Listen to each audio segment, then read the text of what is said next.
Hi, ಎಲ್ರಿಗೂ ನಮಸ್ಕಾರ. ಸಿಕ್ಕಾಪಟ್ಟೆ ಚಳಿ ಇದೆ. ಸೊ ನೋಡಿ, ಸ್ವಾಮೀಜಿಗಳ ಅಖಾಡ ಹೇಗಿರುತ್ತೆ ಗೊತ್ತಾ? ಟೆಂಟ್ ಸ್ಟೇ ಇದು ಹೀಗಿದೆ. ಸೊ ಒಂದೆರಡು ಮಂಚ ಹಾಕಿದ್ದಾರೆ, ಚಿಕ್ಕ ಚಿಕ್ಕದು ಚಾರ್ಪಾಯಿ. ಆಮೇಲೆ ಇಲ್ಲಿ ಕೆಳಗಡೆ ಎಲ್ಲ ಹುಲ್ಲು ಹಾಸಿದ್ದಾರೆ, ಫುಲ್ ಹುಲ್ಲು ಹಾಕಿದ್ದಾರೆ. ಆ ಹುಲ್ಲು ಮೇಲೆ ಹುಲ್ಲು ಕೆಳಗಡೆ ಮರಳಿದೆ. ಸೊ ಮೋಸ್ಟ್ಲಿ ನಾವಿಲ್ಲಿ ನದಿ ಹರಿಯುವಂಥ ಜಾಗದಲ್ಲೇ ಇದನ್ನೆಲ್ಲ ವ್ಯವಸ್ಥೆ ಮಾಡಿರೋದು ಅನ್ನಿಸ್ತಿದೆ. ಆಮೇಲೆ ಹಾಸಿಗೆ ಇದೆ, ಅದು ಒದಿಸ್ಕೊಳ್ಳುವಂಥ ಬೆಡ್ಶೀಟು ನೋಡಿ. ಇಲ್ಲಿ ಸುಮಾರು ಒಂದು 8 ಜನ ಉಳಿಬೋದು, ಅಷ್ಟು ಜಾಗವನ್ನು ಮಾಡಿದ್ದಾರೆ. ಇದು ನಾನು ಉಳ್ಕೊಂಡಿರುವಂಥದ್ದು ಸೆಕ್ಟರ್ 9 ತುಳಸಿ ಸತ್ಸಂಗ್ ಸಮಿತಿ ಅಂತ. ಈಗಷ್ಟೇ ಒಬ್ಬರು ಸ್ವಾಮೀಜಿ ಬಂದೋದ್ರು, ಅವರೇ ಇದನ್ನು ನೋಡ್ಕೊಳ್ಳೋದು. ಇದು ಫ್ರೀಯಾಗಿ ಉಳ್ಕೊಳ್ಳೋಂಥ ಜಾಗ, ಯಾರು ಬೇಕಾದ್ರೂ ಬರ್ಬೋದು. ಬಟ್ ಹೋಗ್ಬೇಕಾದ್ರೆ ನಿಮ್ಮ ಕೈಯಲ್ಲಾದಷ್ಟು ನೀವು ದಾನ ಧರ್ಮ ಮಾಡ್ಬೋದು. ತುಳಸಿ ಸತ್ಸಂಗ್ ಸಮಿತಿ ಏನಿದೆ, ಅವರು ಸುಮಾರು ಎಜುಕೇಷ್ನಲ್ ಟ್ರಸ್ಟ್ಗಳನ್ನೆಲ್ಲ ನಡೆಸ್ತಾರೆ. ಹಾಗಾಗಿ ಅವರು ಕುಂಭಮೇಳಕ್ಕೆ ಬರೋಂಥವ್ರು ಯಾರು ಶ್ರದ್ಧಾ ಭಕ್ತಿಯಿಂದ ಬರ್ತಾರೆ ಅವರಿಗೆ ಉಳ್ಕೊಳ್ಳೋಂಥ ಉಚಿತ ವ್ಯವಸ್ಥೆ, ಊಟದ ವ್ಯವಸ್ಥೆ ಎಲ್ಲ ಮಾಡಿದ್ದಾರೆ. ಈಗ ಊಟಕ್ಕೆ ಹೋಗ್ಬೇಕು ನಾನು. ಅದಕ್ಕೆ ಮುಂಚೆ ನಿಮಗೆ ಈ ಜಾಗ ಹೇಗಿದೆ ಅಂತ ತೋರಿಸ್ತೀನಿ ನೋಡಿ. ಚೆನ್ನಾಗಿದೆ. ಏನಂತಂದರೆ ಪ್ರೈವಸಿ ಇರಲ್ಲ ಅನ್ನೋದೊಂದು ಬಿಟ್ಟರೆ ಆರಾಮಾಗಿ ಚಳಿನಲ್ಲಿ ಬಂದು ಬೆಚ್ಚಗೆ ಮಲಗೋದಕ್ಕೆ ಒಳ್ಳೆ ಜಾಗ. ನಾವು ಟ್ರೆಕ್ಕಿಂಗ್ ಹೋದಾಗ ಇದಕ್ಕಿಂತ ಕೆಟ್ಟ ಜಾಗಗಳಲ್ಲಿ ಮಲಗಿರ್ತೀವಿ. ಹಂಗೆ ನೋಡಿದ್ರೆ ಇದು ಸೂಪರ್ ಹೈಜೀನ್ ಆಗಿದೆ ನೋಡಿ. ಟೆಂಟ್ಗಳು ಎಷ್ಟು ಹಾಕಿದ್ದಾರೆ ಅಂತ. ಭಾರಿ ಪೀಸ್ಫುಲ್ಲಾಗಿದೆ.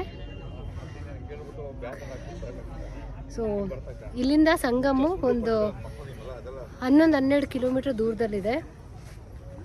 ನಾಳೆ ಬೆಳಗ್ಗೆ ಸಂಗಮ್ ಕಡೆ ಹೋಗ್ತೀವಿ.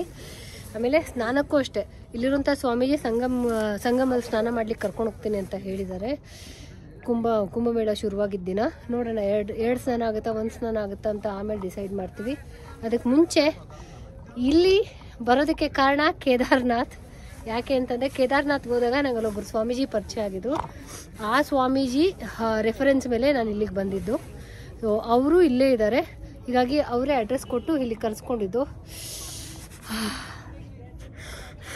ಅವರೇ ಅಡ್ರೆಸ್ ಕೊಟ್ಟು ಕರೆಸ್ಕೊಂಡಿದ್ದಾರೆ. ಒಳ್ಳೆ ಜಾಗ. ಅವರೆಲ್ಲೂ ಹೊರಗಡೆ ಹೋಗಿದ್ದಾರೆ ಪೂಜೆಗೆ. ನಾಳೆಯಿಂದ ಸ್ವಾಮೀಜಿ ಜೊತೆ ಫುಲ್ಲು ಕುಂಭಮೇಳ ರೌಂಡ್ ಹಾಕೋದು. ಚೆನ್ನಾಗಿ ಅನ್ನಿಸ್ತಿದೆ. ಒಬ್ಬಳೇ ಬಂದಿದ್ದೀನಿ ಅನ್ನೋ ಭಯ ಏನಿಲ್ಲ. ಬಟ್ ಸಿಕ್ಕಾಪಟ್ಟೆ ದೂರ ಓಡಾಡಬೇಕಾಯ್ತು, ಬ್ಯಾಗೆಲ್ಲ ಹೊತ್ಕೊಂಡು ಸಾಕಾಗೋಯ್ತು. ಈ ಜಾಗ ಎಲ್ಲ ಹುಡ್ಕೋದು ಅಷ್ಟು ಈಸಿ ಇಲ್ಲ, ಇಲ್ಲೆಲ್ಲ ಜಾಗ ಹುಡ್ಕೋದು. ಬಟ್ ಏನಂದರೆ ಕಳೆದೋಗ್ಲಿಲ್ಲ.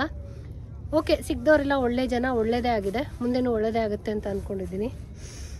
ಯಾರಾದರೂ ಬರೋರಿದ್ರೆ ಬನ್ನಿ. ಲೈಫಲ್ಲಿ ಸೋಲೋ ಜರ್ನಿ ಏನಾದರೂ ಎಂಜಾಯ್ ಮಾಡಬೇಕು, ಸ್ವಲ್ಪ ಧೈರ್ಯ ಇರಬೇಕು. ಹಾಗೆಲ್ಲ ಇತ್ತು ಅಂತಂದರೆ ಇದು ಒಳ್ಳೆ ಜಾಗ ಬರಲಿಕ್ಕೆ.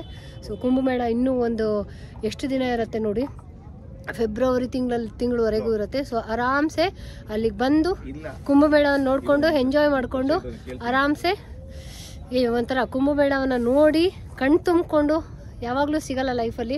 144 ವರ್ಷದ ನಂತರ ಬಂದಿರುವಂಥ ಮಹಾಕುಂಭಮೇಳ ಇದು. ಇದನ್ನು ನೋಡಿ ಇಲ್ಲಿಗೆ ಬನ್ನಿ. ಆ ಒಂದು ಫೀಲ್ ಇರುತ್ತಲ್ಲ, ಅದ್ರ ಫೀಲೇ ಬೇರೆ. ನಾಳೆ ಆದರೆ ಅಗೋರಿಗಳು ಮತ್ತು ನಾಗಸಾಧುಗಳು ಇದ್ದಾರೆ, ಅಲ್ಲಿಗೆ ಸ್ವಾಮೀಜಿ ಕರ್ಕೊಂಡು ಹೋಗ್ತೀನಿ ಅಂತ ಹೇಳಿದ್ದಾರೆ. ಇನ್ ಕೇಸ್ ಲಕ್ ಚೆನ್ನಾಗಿತ್ತು ಅಲ್ಲಿ ಕರ್ಕೊಂಡು ಹೋದ್ರು ಅಂತಂದರೆ ಅಲ್ಲೂ ಏನಾದ್ರು ವೀಡಿಯೋ ಮಾಡೋಕ್ಕೆ ಅವಕಾಶ ಸಿಕ್ಕರೆ ಅದನ್ನು ತೋರಿಸ್ತೀನಿ. ಸೊ ಟಾಟಾ, ಬಾಯ್ ಬಾಯ್. ಇವತ್ತಿಗಿಷ್ಟೇ.